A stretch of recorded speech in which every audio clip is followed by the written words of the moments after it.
우리는 살아가면서 예상하지 못한 위기를 만날 때가 꽤 많이 있습니다. 평안하던 삶이 흔들리고 때로는 믿었던 관계가 무너지고 정말 억울한 일을 당하거나 사람들에게 오해를 받을 때가 있습니다. 그런데 아무리 믿는 사람일지라도 그런 상황이 딱 나에게 닥쳤을 때 진짜 본 모습이 드러납니다. 어떤 사람은 위기 속에서 자기의 유익을 붙들고 살아남기 위해서 다른 사람을 이용하기도 합니다.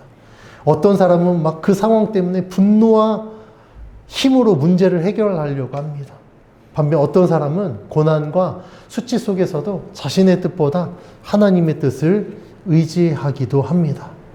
오늘 본문은 압살롬의 반역을 피하여서 예루살렘을 떠나 피난길에 있는 이 다윗에게 일어난 사건들을 기록하고 있습니다. 제 아들의 반역 때문에 예루살렘을 떠나 피난하는 것도 서러운데 지금 이 다윗에게 많은 일들이 일어나면서 굉장히 혼란스러운 상황이 연속되어집니다. 시바는 이런 혼란한 상황을 이용하여서 자신의 이익을 얻으려고 했고 시므이는 무너진 왕을 향하여서 저주하면서 조롱하였습니다. 그리고 아비새는 그 상황 가운데 힘으로 시므이를 제압하고 문제를 해결하려고 하였습니다. 그런데 최고 결정권을 가진 다윗은요, 전혀 달랐습니다. 다윗은 자신의 능력이나 힘이 아닌 하나님 앞에 맡겨드리고 그 저주마저도 이건 하나님이 나에게 주신 거야 라고 받아들이는 모습을 보여줍니다. 그러면 왜 이런 같은 상황 가운데 전혀 다른 모습이 나타날까요? 성경은 그 이유를 각자 개인의 성격의 차이로 이야기하지 않습니다. 이 차이는 그 사람의 중심에 무엇이 있느냐예요. 다시 말하면 그 사람의 삶의 주인이 누구냐에 따라 전혀 다른 반응이 있다라고 성경이 말씀하고 있습니다. 하나님을 믿는다고 하면서도 자기가 삶의 주인이 된 자들은요, 이런 위기 상황 가운데 자기의 이익을 위해서 자신의 힘으로 문제를 해결하려고 합니다. 그런데 하나님을 믿는 자는요, 오히려 이 고난의 상황 가운데 더 하나님 앞에 기도하고 하나님 앞에 맡겨드립니다. 오늘 말씀을 통해 우리는 하나님 나라를 잃어버린 사람의 모습과 하나님의 주권을 인정하고 주님 앞에 모든 것들을 맡겨드리는 사람의 모습을 통하여서 우리가 어떠한 믿음을 가져야 되는지, 어떻게 살아가야 되는지에 대해서 함께 살펴보려고 합니다. 다윗이 압살롬의 반역 때문에 지금 피난길에 오르고 있는데 그 길 가운데 다윗 혼자 이 모든 것들을 감당하지 않고 하나님이 그와 함께 하심을 우리는 계속해서 본문을 통해 살펴봤습니다. 지난주 본문에서 사독과 아비아다를 보내주셨고 아렉사라 후세를 통하여서 다윗을 도와주셨습니다. 그리고 오늘 본문에 또 다른 사람이 등장하는데 그는 무비보셋의 종 시바입니다. 시바는 이전 사무엘하 9장에 등장하죠. 그는 사울 가문의 재산을 관리하는 종이었습니다. 그런데 그 사울의 가문의 재산을 관리하는 종인데 사울이 죽은 이후에 무비보셋은 장애를 갖고 있었잖아요. 그 상황을 틈타서 이 시바가 그 모든 재산을 다 자기가 독차지하려고 했죠. 근데 다윗이 그걸 막았습니다. 그리고 너는 그 재산을 관리하는 자이니 너는 무비보셋을 섬겨라 라고 이야기를 했습니다. 시바 입장에서는 사울의 가문의 그 모든 재산을 자기가 관리한다는 명목하에 다 차지할 수 있는 기회를 빼앗긴 것 같지만 오히려 사울 가문의 몰락으로 그의 삶도 사실 끝날 수도 있었거든요. 왜냐하면 다윗이 그 가문의 재산 다 환수해버리면 시바가 관리할 재산이 없는 거예요. 그런데 다윗이 무비보셋에게 은혜를 베풀면서 시바에게도 동일하게 은혜를 베풀었던 것입니다. 그래서 시바는 그동안 해왔던 것처럼 똑같이 사울의 가문의 재산을 관리하면서 무비보셋을 섬기는 일들을 감당하고 있었습니다. 그런데 이랬던 시바가 오늘 다윗이 피난하는 가운데 등장합니다. 그는 그의 일행을 위해서 많은 것을 준비하여 다윗을 맞이하거든요. 우리 1절, 2절 같이 한번 봉독해 봅니다. 시작. 다윗이 마루턱을 조금 지나니 무비보셋의 종 시바가 안장 지운 두 나귀에 떡 200개와 건포도 100송이와 여름 과일 100개와 포도주 한 가죽 부대를 싣고 다윗을 맞는지라. 왕이 시바에게 이르되 내가 무슨 뜻으로 이것을 가져왔느냐 하니 시바가 이르되 나귀는 왕의 가족들이 타게 하고 떡과 과일은 청년들이 먹게 하고 포도주는 들에서 피곤한 자들에게 마시게 하려 함이니이다. 아멘. 방금 봉독한 것처럼 시바가 많은 양의 음식을 준비합니다. 안장 지은 두 나귀에 떡 200개, 건포도 100송이, 여름 과일 100개, 포도주 한 가죽 부대를 싣고 다윗을 맞이합니다. 그가 음식을 준비한 것은 다윗과 그와 함께하는 모든 자들에게 주기 위해서 준비합니다. 시바는요, 다윗을 맞이하기 위해서 음식을 준비했습니다. 그리고 나귀를 준비했습니다. 그래서 말하기를 나귀는 왕이 타시고 그 식구들을 타고 음식은 함께하는 자들에게 나눠주십시오. 이런 시바의 모습을 보면 이전에 자신이 받았던 은혜를 다윗에게 갚는 것처럼 보입니다. 그렇죠. 보답하기 위한 것으로 보입니다. 근데 실상은 그렇지 않아요. 그 이유는 시바의 말에서 알 수 있습니다. 다윗은 시바에게 그가 섬기는 무비보셋에 대해서 물어봅니다. 왜냐하면 이미 이전에 9장에서 너는 무비보셋을 섬겨라라고 이야기를 했으니 그럼 그동안 너가 무비보셋을 잘 섬겼느냐? 무비보셋은 잘 지내고 있느냐? 라고 물어볼 때 시바는요, 무비보셋에 대해서 거짓 보고를 합니다. 그 내용이 3절에 기록되는데 우리 3절 같이 읽어볼게요. 시작. 왕이 이르되 내 주인의 아들이 어디 있느냐 하니 시바가 왕께 아뢰되 예루살렘에 있는데 그가 말하기를 이스라엘 족속이 오늘 내 아버지의 나라를 내게 돌리리라 하나이다 하는지라. 아멘. 시바는요, 무비보셋이 오늘 이스라엘 족속이 오늘 내 아버지의 나라를 내게 돌리리라 라고 이야기했다라고 보고해요. 이 말은 지금 압살롬이 반역을 하는 가운데 무비보셋이 아니야. 압살롬이 아니라 사울 왕의 아들인 내가 이 왕이 진짜 왕이지. 그러니까 내가 왕이 되겠다라고 이야기를 했다는 겁니다. 그러니까 다윗이 이야기를 들었을 때 어땠을까요? 무비보셋도 또 하나의 적이 되는 겁니다. 왕권을 찬탈할 적이 되는 거예요. 그런데 이 무비보셋의 말은요, 거짓입니다. 왜냐하면 19장에서 무비보셋이 다윗을 만나거든요. 그런데 19장 26절, 27절에 무비보셋이 이렇게 이야기합니다. 제가 세번역 성경으로 읽어드릴게요. 그가 대답하였다. 높으신 임금님, 저는 다리를 절기 때문에 나귀를 타고 임금님과 함께 떠나려고 제가 탈 나귀 안장을 얹으라고 저희 종에게 일렀으나 종이 그만 저를 속였습니다. 그리고는 그가 임금께 가서 이 종을 모함까지 하였습니다. 임금님은 하나님의 천사와 같은 분이시니 임금님께서 좋게 여기신 대로 처분하시기를 바랍니다. 이게 무비보셋이 다윗에게 이야기한 거예요. 즉 무비보셋도 다윗에게 가려고 안장을 지우는 동안에 다리를 절잖아요. 움직임이 하니까 앉으려고 하는데 이미 시바가 그냥 가버렸다는 거예요. 무비보셋 냅두고. 그러고 나서 다윗에게 가서 무비보셋이 지금 하나님이 아버지의 나라를 자신에게 줬다라고 지금 거짓 보고했다라는 겁니다. 그러면 다윗을 맞이하면서 음식을 준비한 시바가 정말 은혜를 보답하기 위해서 준비했을까요? 그렇지 않습니다. 시바는요, 이 기회를 틈타서 원래 사무엘 9장에서 자기가 가지려고 했던 사울 가문의 그 모든 재산 있잖아요. 다시 한번 자기가 취하려고 아주 교묘하게 지금 다윗을 구슬리고 있는 겁니다. 시바가 다윗에게 이 무비보셋에 대해서 거짓을 보고하면서 왜 그 사이를 모함했을까요? 왜 이간질했을까요? 다윗이 그에게 한 말을 통해서 우리는 알 수 있습니다.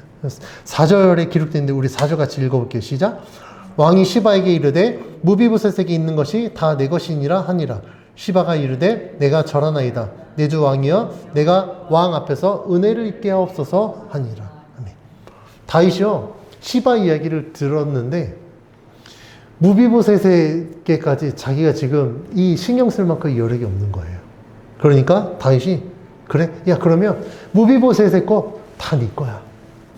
이전엔 내가 너 무비보셋 섬기라고 했는데 이제 야, 그거 네가 다 가져라.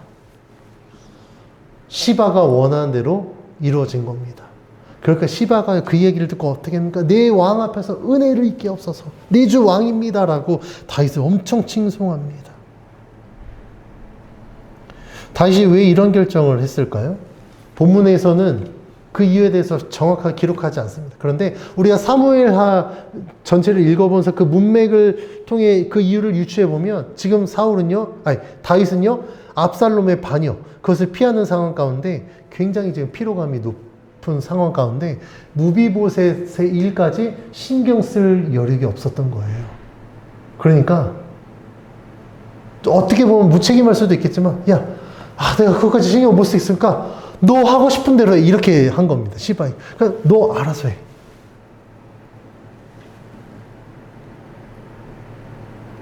그런데요, 여기에서 성경이 우리들에게 말하고 있는 것은 무엇이냐면 영적인 분별력을 상실했을 때 우리는 얼마나 위험한 결정을 할 수밖에 없는지를 다윗을 통해서 보여줍니다. 다윗이 그런 선택을 하면 안 됐었어요.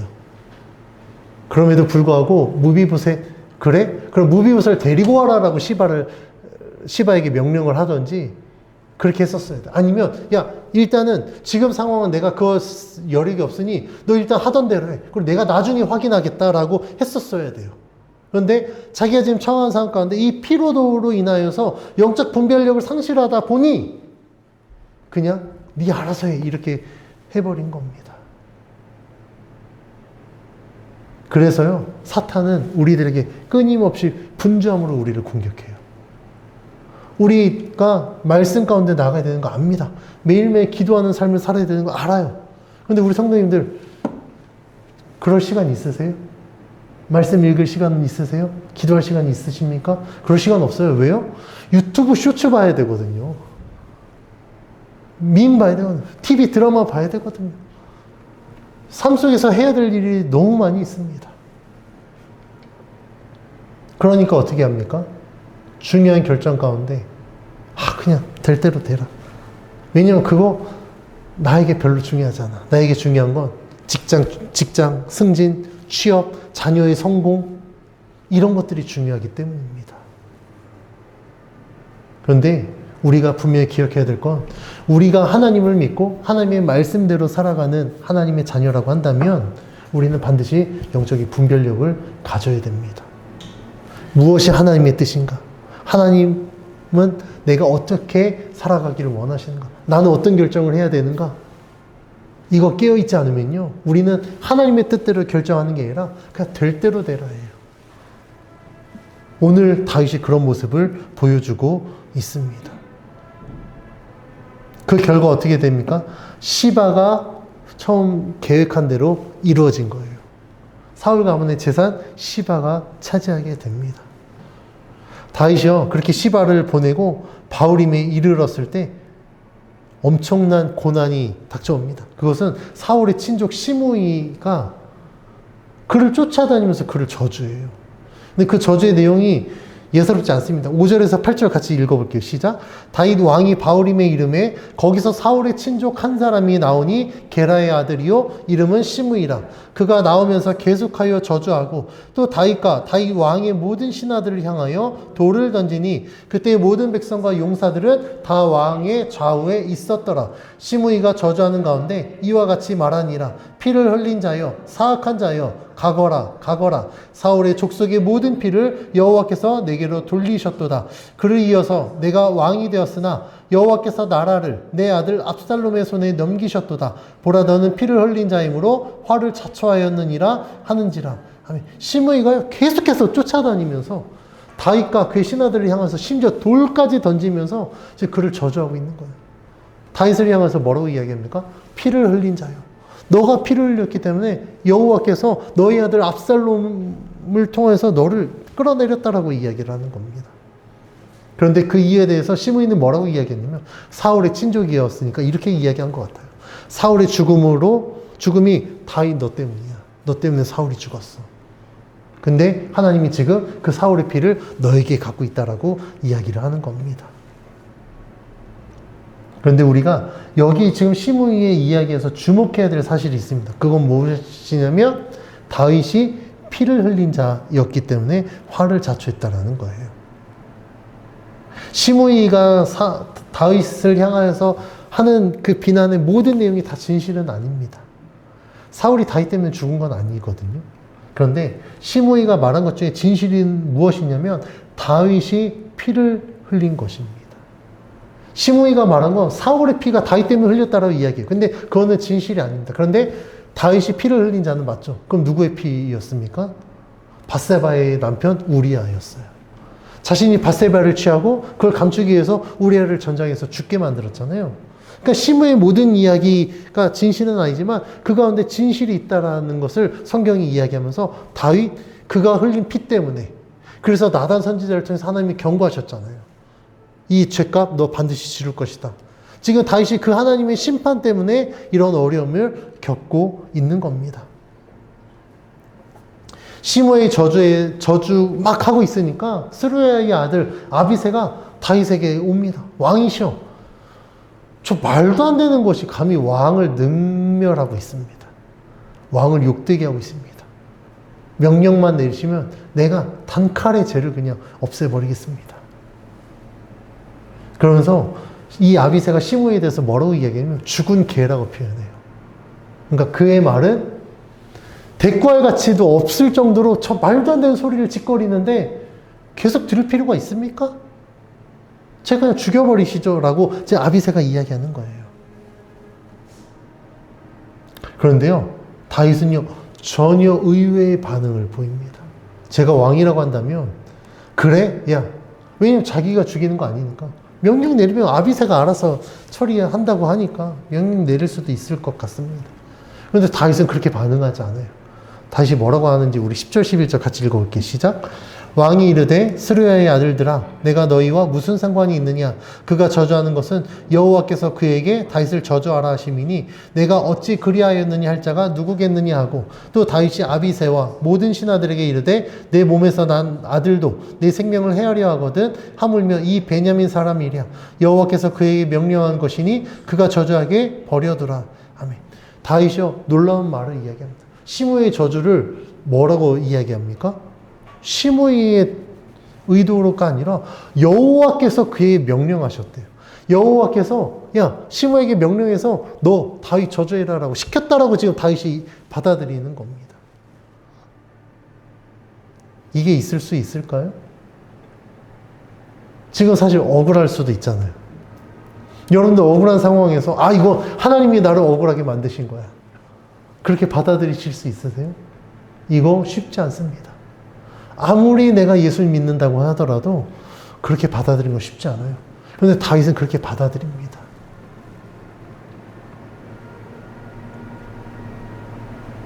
그래서 제가 말씀드리지만 다윗이요, 뭐 성경에 나온 모든 인물이 공과 가가 있거든요. 근데 다윗이 이 언약의 중심에 선 왕으로서 지금도 유대인들에게 있어서 첫 번째 왕은 누구인지 아십니까? 이스라엘 역사적으로는 사울이 첫 번째 왕이에요. 초대 왕입니다. 근데 유대인들에게 있어서 초대 왕은요, 다윗입니다. 왜냐하면 사울은 하나님이 언약을 맺지 않으셨거든요. 그런데 하나님이 다윗에게는 언약을 맺으셨기 때문이에요.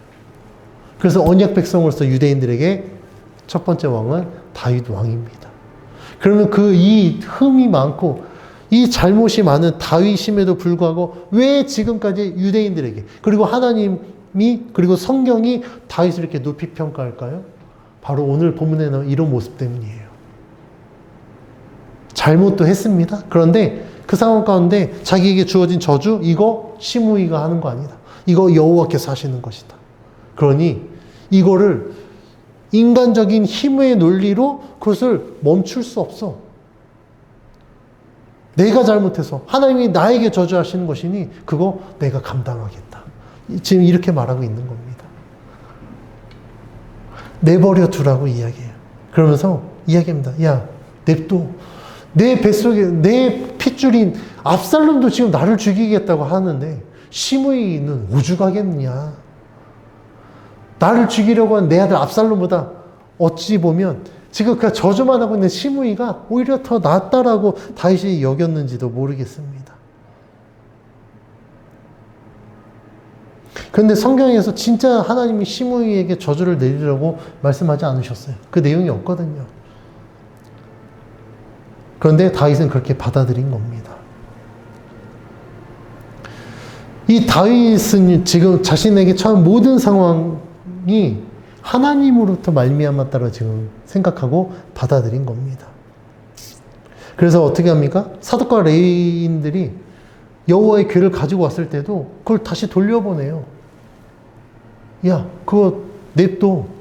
만약에 하나님의 뜻이거든, 우리가 인위적으로 여호와 궤를 내 진영에 갖고 와서 하나님이 나 함께하고 있다라는 걸 보여줄 게 아니라 하나님의 뜻이거든, 그 여호와의 궤가 예루살렘에 있을 때 하나님이 나를 예루살렘으로 다시 돌려보내실 것이지, 내가 인위적으로 그 여호와의 궤를 취하면 안 되라고 이야기하고 사독과 아비아들을 다시 돌려보낸 거 아닙니까?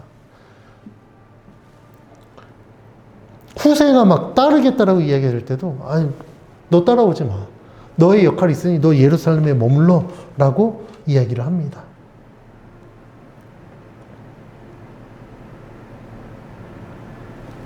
다윗은요, 자신이 이제 하나님 앞에서 은혜를 입으면 하나님이 나를 다시 예루살렘으로 인도해 주실 거야.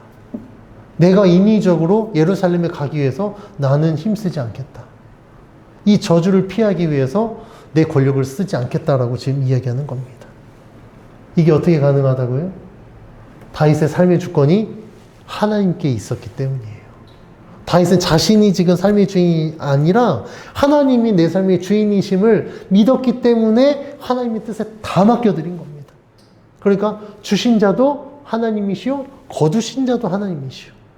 은혜를 베푸신 분 하나님이시오, 심지어 고난도 하나님이 주셨다라고 받아들인 겁니다.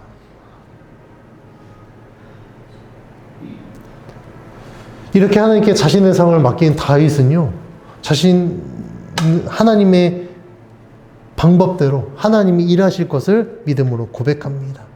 그래서 12절에 이렇게 기록하고 있습니다. 12절 같이 봉독해 볼게요. 시작. 혹시 여호와께서 나의 원통함을 감찰하시리니 오늘 그 저주 때문에 여호와께서 선으로 내게 갚아주시리라 하고, 아멘. 방금 봉독한 대로 다윗은요, 하나님이 자신의 원통함을 감찰하실 것이라고 이야기해요.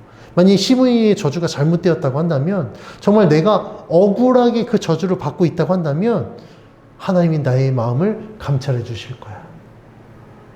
하나님이, 그래서 그 저주 때문에 내가 고통을 받고 있다면 하나님은 오히려 그 저주 때문에 선으로 나에게 갚아주실 것이야 라고 이야기하는 거예요. 어떻습니까? 그러면요, 저주 저는 충분히 받을 만할 것 같아요. 왜냐하면 하나님이 감찰해 주신다잖아요. 저주 받을 만큼 하나님이 선으로 갚아주신다고 한다면 저는 저주 더 많이 받을 겁니다. 왜냐하면 내가 많이 받은 만큼 하나님이 갑절로 채워주신다고 한다면 저주 굳이 마다할 이유가 없는 거예요.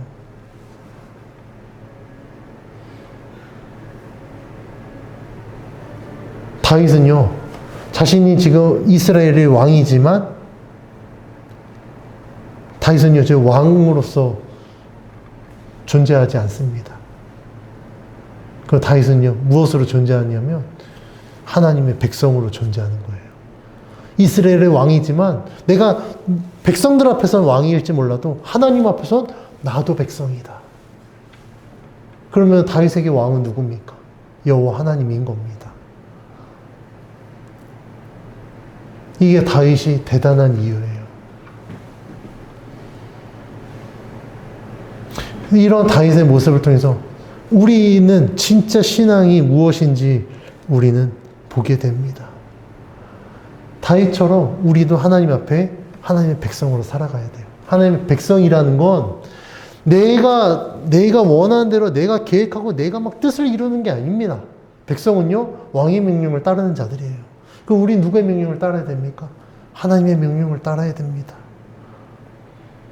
그런데 우리들의 실제 삶은 그렇지 않죠.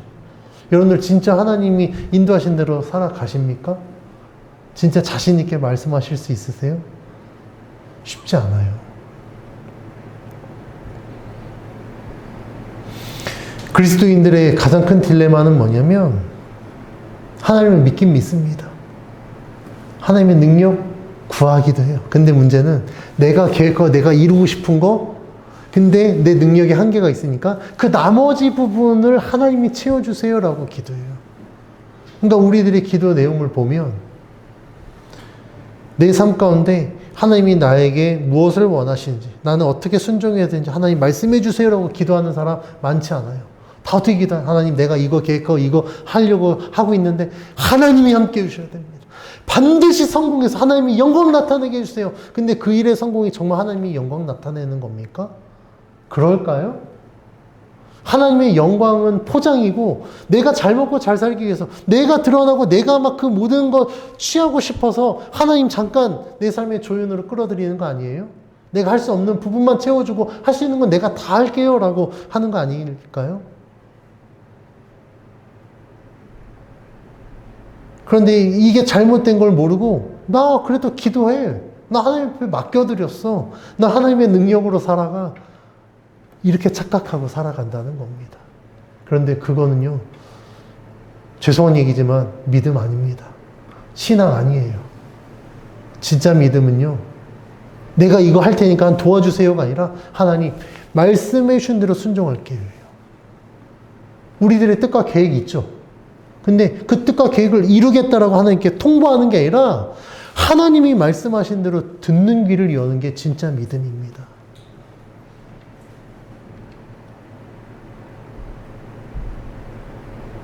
하나님의 뜻을 구하고 말씀에 순종하는 거 다윗처럼 특별한 사람들에게만 주어지는 거 아닙니다. 예수를 믿는 자라면 우리 모두가 다 하나님의 말씀에 순종하는 자가 되어져야 돼요. 우리 모두가 하나님이 삶의 주인이 되어져야 됩니다. 우리가 예수를 주로 영접했다라고 이야기를 하죠. 예수 믿을 때 우리가 예수를 주로 영접했다. 세례 받으신 분들은 세례식 할 때 반드시 물어봅니다. 여러분들은 예수를 삶의 구주로 영접합니까? 그때 아멘 했기 때문에 세례를 받는, 거기서 아니요라고 하면 그 어떤 목사님도 세례 안 줍니다. 못 줍니다. 예수를 구주로 영접했다는 게 어떤 의미입니까? 삶의 주인으로 모신다라는 거예요. 그래서 우리들은요, 하나님이 삶의 주인 되는 삶을 살아야 됩니다. 그런데 이게 쉽지 않아요. 절대 쉽지 않습니다. 왜 쉽지 않냐면 저는 그 이유에 대해서 한국교회가 너무 신앙을 이론적인 신앙교육으로 이루어졌기 때문이라고 저는 봅니다. 그러니까 성경 공부한다고 성경 많이 배워요. 제자 훈련한다고 공부 많이 합니다. 근데 중요한 건 뭐냐면 내가 배우고 아는 만큼 내가 살아내지를 못해요. 한 예를 들면 여러분들 몸에 좋은 음식 많이 먹습니다. 근데 그 몸에 좋은 음식이 내 몸에 좋으려면 어떻게 돼야 될까요? 그 음식에 있는 영양분을 내 몸이 흡수를 해야 칼슘이 뼈로 가야 뼈가 튼튼해지고 단백질이 근육으로 가야 근육이 커지고 그런 거예요. 비타민이나 이런 것들이 해야 내 몸에 활력소가 돼야 에너지원으로 쓰이니까 몸이 안 힘든 겁니다. 그런데 좋은 음식 다 먹었는데 내 몸이 그걸 소화하지 못하고 흡수하지 못하면 아무리 꾸역꾸역 입으로 집어넣어도 의미가 없어요. 왜요? 내게 안 되거든요. 내 몸이 흡수를 못 하거든요. 흡수를 못 하니까 쓰지를 못합니다. 이런 걸 가지고 우리는 뭐라고 표현합니까? 밑 빠진 독이 물 붓기라고 이야기해요. 한국교회 성도들이 그렇게 됐습니다. 밑 빠진 독에 물 붓기예요. 배운 만큼 살아내지 못해요. 아는 만큼 살지 못합니다. 그래 놓고 더 성경 공부하겠다고 머리만 커지면 뭐합니까? 삶으로 나타나질 않는데. 그래서 제가 늘 설교 때 강조하는 건 복음은 아는 것으로 끝나는 게 아니라 복음은 살아내야 된다라고 이야기해요. 우리가 예수 그리스도를 살아내야 됩니다. 예수님이 그 하늘 보좌 영광을 버리고 가장 낮은 모습으로 오셔서 하나님 말씀에 순종한 것처럼 우리가 예수로 살아간다는 건 예수님이 하나님의 말씀에 순종한 것처럼 우리가 하나님의 말씀에 순종하는 삶을 사는 거예요. 하나님 할 수 있거든 이 잔을 내게서 옮겨주십시오. 그러나 내 뜻대로 마시고 주님 하나님의 뜻대로 해달라고 하셨던 그 예수님의 기도가 우리들의 삶의 고백이 되어서 나는 이거 하고 싶거든요 하나님. 근데 만약 이게 하나님 뜻이 아니면 하나님 내가 하나님 하기 싫지만 그럼에도 불구하고 하나님의 뜻에 순종할 수 있게 나와 함께 해주십시오라고 기도하는 게 복음으로 살아내는 삶입니다. 나의 유익을 구하는 것이 아니라 하나님의 뜻을 이루기 위해서 살아가는 게 복음으로 살아가는 삶입니다. 그래서 우리들의 삶에서 어떤 열매를 맺느냐에 따라 우리는 그리스도인이냐 아니냐가 판가름 나요. 교회 열심히 다닌다고 세례받았다고 직분받았다고 그리스도인 아닙니다. 권사, 장로, 목사 됐다라고 신실하지 않아요. 우리 성도님들 매스컴에 보시지 않습니까? 목사 타이틀 가지고 얼마나 목사 같지 않은 사람들 많이 나옵니까? 중요한 거는요, 그 사람이 삶에서 어떤 열매를 맺느냐에 따라 그리스도인이 아니냐가 판가름 나요. 그리스도인은요, 반드시 그 삶 가운데 예수의 열매를 맺습니다. 그러니까 다시 말하면 그 삶 속에 예수님이 드러난다라는 거예요. 만약에 오늘 본문에서 다윗이 하나님의 주권을 인정하지 않고 자신의 뜻대로 했다고 한다면 어떻게 됐을까요? 시바 갖고 있는 거 다 뺏겼을지 모릅니다. 시므이는요, 아비새가 말한 대로 죽었을지도 몰라요. 이 모든 상황 가운데 다윗은 하나님 앞에 불평불만했을지 모르요. 하나님, 압살롬의 반역 피해서 지금 광야 가운데 가는 것도 힘들어 죽겠는데 도대체 나한테 왜 자꾸 엎친 데 덮친 격으로 이게 뭐 하는 겁니까? 하나님, 좀 그만 좀 하면 안 될까요? 라고 불평불만했을지 모릅니다. 그런데 오늘 본문에서 사무엘하에서 다윗은 그 어떤 상황 가운데서 하나님께 불평불만하지 않습니다. 모든 것을 하나님의 뜻으로 알고 받아들입니다. 이걸 통해서 우리는 우리들의 삶 속에 하나님의 주권을 인정하는 삶, 정말 하나님의 인도하심을 따라 살아가는 삶이 무엇인지를 우리는 알 수 있습니다. 그래서 오늘 본문은 압살롬의 반역으로 인해 무너져가는 이 다윗의 피난길을 보여주지만, 표면적으로는 그것을 보여주지만 하나님의 나라가 어떤 사람을 통해 이루어지는지 보여주고 있습니다. 시바는 혼란한 상황 가운데 자신의 유익을 취하기 위해서 다윗을 이용했습니다. 아비새는 인간적인 힘으로 다윗이 말한 것처럼 하나님이 시므이를 통해서 다윗을 저주하는 걸 인간적인 힘으로 그것을 끊어버리려고 했습니다. 그런데 다윗은 어떻게 했죠? 모든 걸 하나님의 뜻으로 받아들였습니다. 그리고 하나님께 맡겨드렸어요. 만약에 이 어려움이 하나님의 뜻이고 내가 순종했으면 하나님은 내 원통을 아시사 그 저주를 선으로 갚아주실 거야. 이게 믿음의 사람의 고백이어야 됩니다. 다윗은 완전한 사람 아니었습니다. 그도 죄를 지었습니다. 때로는 하나님보다 자신의 뜻대로 행하는 자였습니다. 그럼에도 불구하고 다윗이 사울과 달랐던 이유는 자신의 삶의 주권, 결정적인 순간에 삶의 주권을 하나님께 맡겨드렸기 때문입니다. 다윗은 자신의 왕권과 자신이 갖고 있는 권력 그리고 세상적인 방법을 붙들지 않았습니다. 하나님이 선히 여기신 대로 행하기를 원했습니다. 오늘날도 많은 사람들이 하나님을 믿는다고 말하지만 실제 삶에서는 하나님을 붙들지 않습니다. 하나님의 뜻대로 살아가지 않아요. 자신이 원하는 대로 살아갑니다. 문제를 만나면 하나님 앞에 기도하기보다 어떤 세상적인 방법 아니면 자신의 지혜로 그것을 해결하려고 답을 찾습니다. 하나님의 뜻보다 자신의 이익을 먼저 생각합니다. 그러나 진정한 그리스도인의 삶은요, 그렇지 않아요. 그냥 하나님 믿는다라고 입으로만 이야기하는 것이 아니라 삶으로 실천합니다. 어떤 상황 가운데서도 가장 먼저 하나님을 찾습니다. 하나님의 뜻을 구하고 내가 하나님의 말씀에 순종하겠으니 하나님 저에게 말씀해 주십시오라고 하나님께 기도합니다. 그래서 그리스도인은요, 세상의 방법대로 살지 않고 하나님의 방법대로 살아갑니다. 세상은요, 힘으로 문제를 해결합니다. 손해보지 말라라고 이야기합니다.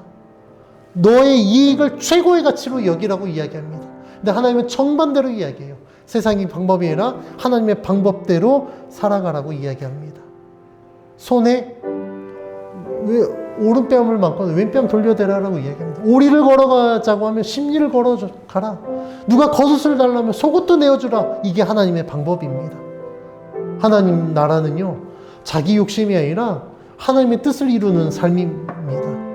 하나님 말씀에 순종하는 것입니다. 믿음으로 하나님의 뜻을 이루어가는 것이 하나님 나라의 삶입니다. 이러한 삶의 모습을 가장 완전하게 보여주신 분이 바로 예수 그리스도입니다. 예수님은요, 자신의 이익을 구하지 않았습니다. 자신의 뜻대로 살아가지 않았습니다. 오직 이 모든 인류를 구원하기 위한 하나님의 그 뜻을 이루기 위하여 십자가를 지셨습니다. 그 고난의 잔을 본인이 마셨습니다. 그 결과 예수 그리스도의 십자가가 우리의 모든 죄를 사해 주셨고 부활하셔서 우리들에게 생명을 주셨기 때문에 우리는 그 생명을 얻은 자로서 하나님 나라를 기대하고 소망하며 살아갈 수 있었습니다. 뿐만 아니라 지금도 우리가 하나님을 찾고 찾으면 하나님은 우리의 기도를 들어주셔서 우리의 삶 가운데 역사하십니다. 그래서 하나님은 우리의 아버지가 되어주셨고 우리들의 삶의 왕이 되어주셨음을 우리는 믿음으로 고백하게 됩니다. 제가 우리 성도님들께 여쭤보겠습니다. 여러분의 삶의 왕좌에 지금 누가 앉아 있습니까? 하나님이 앉아 계십니까? 아니면 여러분이 앉아 계십니까? 내가 정말 그리스도인이라고 한다면, 내가 정말 하나님을 믿는다고 한다면 그 왕좌에서 내려오십시오. 그리고 하나님께 그 자리를 내어드리십시오. 우리는 우리의 뜻을 이루기 위해서 하나님을 이용하는 자가 아니라 하나님의 뜻을 이루기 위해서 하나님께 여쭤보고 하나님께 순종하는 자임을 기억하여서 정말 하나님의 진정한 하나님 나라의 백성, 진짜 그리스도인으로 살아가는 저와 여러분이 되길 주의 이름으로 간절히 축원합니다.